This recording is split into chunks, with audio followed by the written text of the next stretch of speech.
Hello guys, आज हम लोग क्लास 10 के लीनियर पेयर ऑफ इक्वेशन में हम लोग जानकारी प्राप्त करेंगे। किसके बारे में? तो हमने पिछले वीडियो में देखा था क्या कि कैसे दो इक्वेशन को पहचान करना है कि उसका इनफाइनाइट नंबर ऑफ सॉल्यूशंस होगा या उनका नो कॉमन सॉल्यूशन होगा या यूनिक सॉल्यूशन होगा। उसे हमने प्रूव करके देखा था, उसके लिए कुछ कंडीशन को जाना था।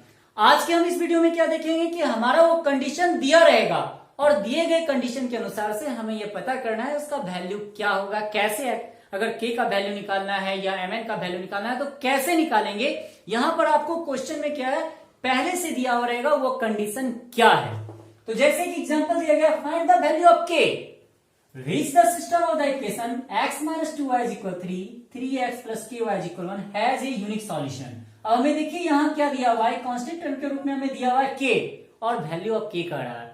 और पिछले वीडियो में हमने क्या देखा था, जस्ट इसी का एक सिंगल पार्ट पहले वाले में क्या देखा, उसमें हमने देखा कि कंडीशन के अनुसार से हमें प्रूव करके बताना है कि ये unique solution, common solution, infinite number of solution. और यहां मेरा शर्त दिया हुआ है, क्या पहले से लिखा हुआ है कि यूनिक सॉल्यूशंस। तो सबसे पहले हमारा गिवन इक्वेशन क्या दिया हुआ है,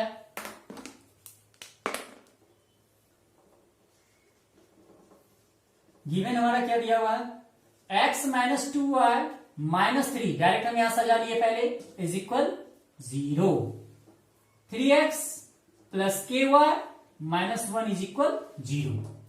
a1 इज इक्वल क्या हो गया, कुछ नहीं का मतलब 1, b1 इज इक्वल क्या है -2 और c1 इज इक्वल क्या है -3, a2 3, b2 क्या है k और c2 है मेरा -1। हमें क्या दिया हुआ है, the given equation, the given system of equations has क्या दिया हुआ है, हैज ए यूनिक सॉल्यूशन हमें दिया हुआ है, यूनिक सॉल्यूशन हमें पहले से दिया हुआ है। हमारा जो सॉल्यूशन, जो इक्वेशन दिया हुआ है, इस इक्वेशन में अकॉर्डिंग टू क्वेश्चन हमें क्या दिया हुआ है, the given system of equation है यूनिक सॉल्यूशन। हमें अर्थात पहले से ही यूनिक सॉल्यूशन दिया हुआ है। तो जब यूनिक सॉल्यूशन है तो आपको याद होगा कि पिछले लेक्चर में हमने क्या बताया था, यूनिक सॉल्यूशन की पहचान क्या होती है, a1/a2 is not equal b1/b2। अर्थात हमारा क्या होता है, सॉल्यूशन में क्या होता है, a1/a2 is not equal b1/b2। अब हम देखते हैं कि हमारा a1 यहां क्या है 1, a2 हमारा क्या है 3 इज नॉट इक्वल, b1 हमारा क्या है -2 और b2 हमारा क्या है k। क्रॉस मल्टीपल करेंगे तो क्या होगा, k 3 2 -6, यानी कि k का वैल्यू -6 छोड़कर सारा वैल्यू जो आएगा वो k का क्या होगा, आंसर होगा। अर्थात इसमें हमें क्या देखा कि k का कौन सा हल नहीं होगा, अर्थात k को माइनस को छोड़कर बाकी जो भी हल देंगे हम वो क्या होगा, इसका हल होगा। अर्थात यहाँ रिक्वायर्ड में अगर हमें लिखना होगा तो लिख देंगे क्या, द वैल्यू ऑफ k क्या होगा, अदर देन 6 क्या होगा, hence all real values of k other than क्या होगा, other than -6, यानी कि k का सभी रियल वैल्यू क्या होगा, 6 को छोड़कर, क्योंकि नॉट इक्वल है, सारा वैल्यू k का अगर हम देंगे तो दिए गए इक्वेशन को हमारा क्या करेगा, उसका एक कॉमन हल आएगा, कोई भी k का वैल्यू देंगे। अब यहां पर हम एक और क्वेश्चन लेते हैं, उसके अनुसार से भी समझेंगे। यहां मेरा कहने का अर्थ क्या हुआ कि यहां हम यूनिक सॉल्यूशन हमारा दिया हुआ था शर्त, और उस दिए गए शर्त के अनुसार से हमने k का वैल्यू निकाला। अभी हम दो एग्जांपल और लेते हैं, उस एग्जांपल के द्वारा भी हम देखेंगे कि कैसे वैल्यू निकाल सकते हैं।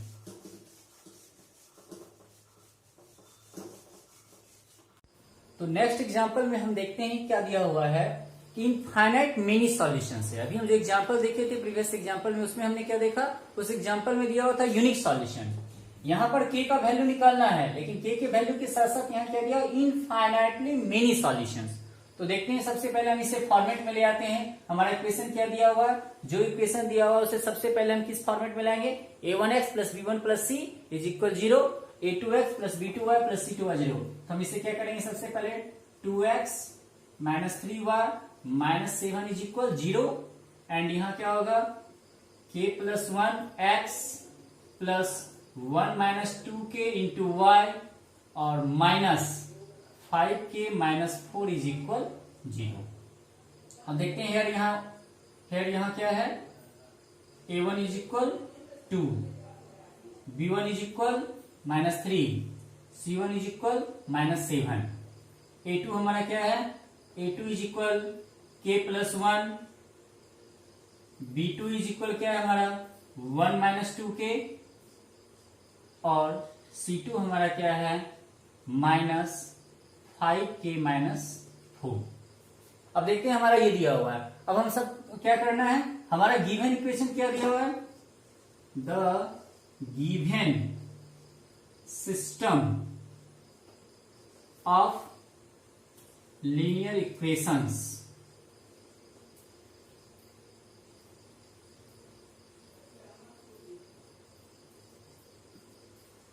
हमारा लीनियर इक्वेशंस क्या दिया हुआ है, the given system of linear equation had क्या दिया हुआ है, इनफाइनाइटली मेनी सॉल्यूशंस। जब मेनी सॉल्यूशन दिया हुआ तो उसका कंडीशन क्या बताया था कि जब मेनी सॉल्यूशन रहेगा तो a1 by a2 is equal b1 by b2 is equal c1 by c2।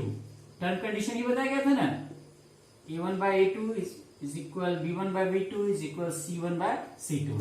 That means यहाँ क्या लिखेंगे, 2 अपॉन a2 क्या है हमारा k प्लस 1, b1 हमारा क्या है -3 अपॉन 1 माइनस 2k,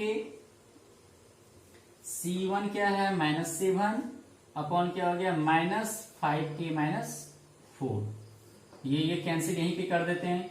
अब एक बार हम इसको इसके बराबर ले सकते हैं, एक बार इसको इसके बराबर ले सकते हैं, कोई जरूरी नहीं है एक बार इसको इसके बराबर भी, इसको इसके बराबर भी। अगर यहाँ पूरा का पूरा अगर कांस्टेंट टर्म में दिया रहता तो हम एक बार इसके बराबर ये भी लिख सकते थे और इसके इक्वल ये भी लिख सकते थे, कोई दिक्कत नहीं। एक बार हम ये बराबर ये, एक बार ये बराबर ये लिखते हैं, वैल्यू निकालते हैं। 9 हमारा क्या है 2 upon k plus 1 is equal -3 upon 1 minus 2k।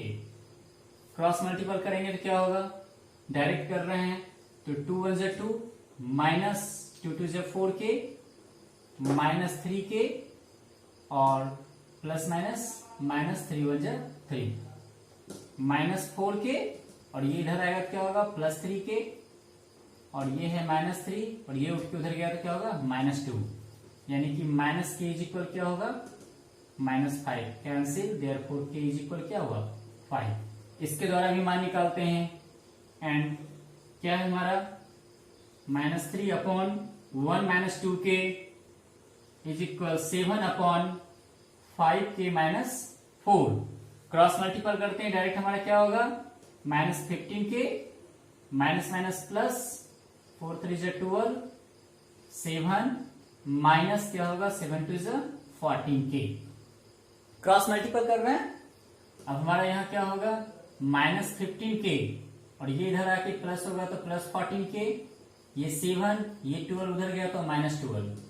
That means -k is equal -5 minus minus cancel, therefore k is equal 5। देखिए दोनों कंडीशन में हमारा क्या आया, क्या लिखेंगे इस प्रकार, the value of k is equal 5। तो हमने देखा कि यहाँ कंडीशन के अनुसार से हमारा टर्म एंड कंडीशन पहले वाले एग्जांपल में क्या था, नो सॉल्यूशन था। तो नो सॉल्यूशन के अनुसार से हमने लिया था a1 by a2 is not equal b1 by b2। उसके द्वारा हमने देखा था कि k का वैल्यू हमारा क्या आया था, जो नॉट इक्वल है यानी कि उसको छोड़कर सारा वैल्यू। एग्जाम्पल 2 में हमने लिया क्या, infinitely many solution. Many solution करने का टर्म कंडीशन हमारा क्या था, a1 by a2 is equal b1 by b2 is equal c1 by c2। इसके द्वारा हम टर्म कंडीशन देख रहे हैं k का दोनों जगह वैल्यू हमारा क्या है 5, यानी 5 वैल्यू और हम k का रखते हैं इस दिए गए इक्वेशन में, तो हमारा जो इक्वेशन का फॉर्मेट आएगा उसका अगर ग्राफिकल मेथड से या कुछ भी मेथड ग्राफिकल मेथड से बनाएंगे तो निश्चित रूप से भी हम देख सकते हैं उसका ढेर सारा मैनी सॉल्यूशन आएगा। अर्थात ग्राफिकल मेथड से जब इस इक्वेशन को बनाएंगे तो दोनों ग्राफ लाइन क्या होगा, एक दूसरे पर लाई कर जाएगा, अर्थात मेनी सॉल्यूशंस होगा। अब फिर एक एग्जांपल हम और लेते हैं, उस एग्जांपल के द्वारा भी हम देखते हैं कि क्या नो सॉल्यूशन का क्या टर्म कंडीशन होगा। तीसरा एग्जांपल हम ले रहे हैं जिसमें है नो सॉल्यूशंस का। हमने अभी देखा नो सॉल्यूशन में, देखिए तीसरा एग्जांपल में हमारा क्या है। सबसे पहले हमें गिवन देख रहे हैं, गिवन हमारा क्या है यहाँ x + 2y -5 इज इक्वल 0। ये ध्यान बार बार बता रहे हैं कि दिया हुआ जब भी अगर इस फॉर्मेट में है तो हम उसे a1x plus b1y plus c1 is equal 0 के फॉर्मेट में ले आते हैं। सेकेंड इक्वेशन हमारा क्या है, 3x plus ky minus 15 is equal 0। अब हमें क्या दिया हुआ, पहले यहां here a1 is equal 1, b1 is equal 2, c1 is equal -5, a2 is equal 3, b2 is equal y, c2 is equal -15। The given system of equation क्या दिया हुआ है, the given system of linear equations has क्या दिया हुआ है, no solution, no solution. हम बताए थे, आपको याद भी होगा, नो सॉल्यूशन के लिए क्या शर्त बताया गया था, a1 by a2 is equal b1 by b2 is not equal c1 by c2। यही बताया गया था ना। आप इसे ध्यान में देते रहेंगे, अभी हम बता रहे हैं, लेकिन ऐसा नहीं, अगर भूल जाए तो ध्यान देते रहेंगे। तीनों कंडीशन का क्या क्या शर्त है, नो सॉल्यूशन से क्या, इनफाइनाइटली मेनी सॉल्यूशन से क्या, नो सॉल्यूशन से क्या। अब a1 हमारा क्या है, 1/3 हो गया, b1 यहाँ है 2/k इज नॉट इक्वल क्या है, -5/-15। अब देखते हैं जरा सा k का वैल्यू क्या होता है। नाउ 1/3 इज इक्वल क्या है, 2/k। क्या करेंगे, क्रॉस गुना करेंगे तो k इज इक्वल क्या होगा, 3 2 6। दूसरा कंडीशन में मेरा क्या है, 2/k is not equal -5/-15। 5 cancel, k into 5 और यहां भी देंगे, देयरफॉर हो गया 2 into 15, therefore k is equal क्या होगा, इज नॉट इक्वल है यार, यहां भी चलेगा नॉट इक्वल, यानी कि 2 इंटू 15/5, यानी कि 5 3 जा, देयरफॉर क्या लिखेंगे, k इज नॉट इक्वल -6। अब देखिए यहां पर एक कंट्राडिक्शन की, एक जगह k का वैल्यू 6 बता रहा है, एक जगह k का वैल्यू बता रहा है -6। जो संभव हो सकता है क्या, एक ही इक्वेशन में k का वैल्यू कुछ भी होगा और k का वैल्यू कुछ नहीं, साफ क्या हो रहा है, which is impossible, which is impossible. हम सो क्या लिख सकते हैं, आराम से हम देख रहे हैं कि कंडीशन में यहाँ 6 आया है, कंडीशन में नॉट 6 आ रहा है, तो यहाँ पर k का कोई भी वैल्यू ऐसा नहीं है जो हम दिए गए इक्वेशन का नो सॉल्यूशन से कर सकते हैं। कोई भी ऐसा k का वैल्यू है ही नहीं जो अगर हम k का मान पुट करते हैं तो दिया गया इक्वेशन का फॉर्मेट हमारा ये फॉर्मेट में आएगा और उसका नो सॉल्यूशन होगा। अर्थात यहां हम साफ लिखेंगे,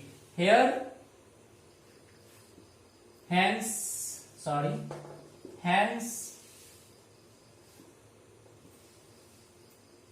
there is no value of k, there is no value of k for which the given system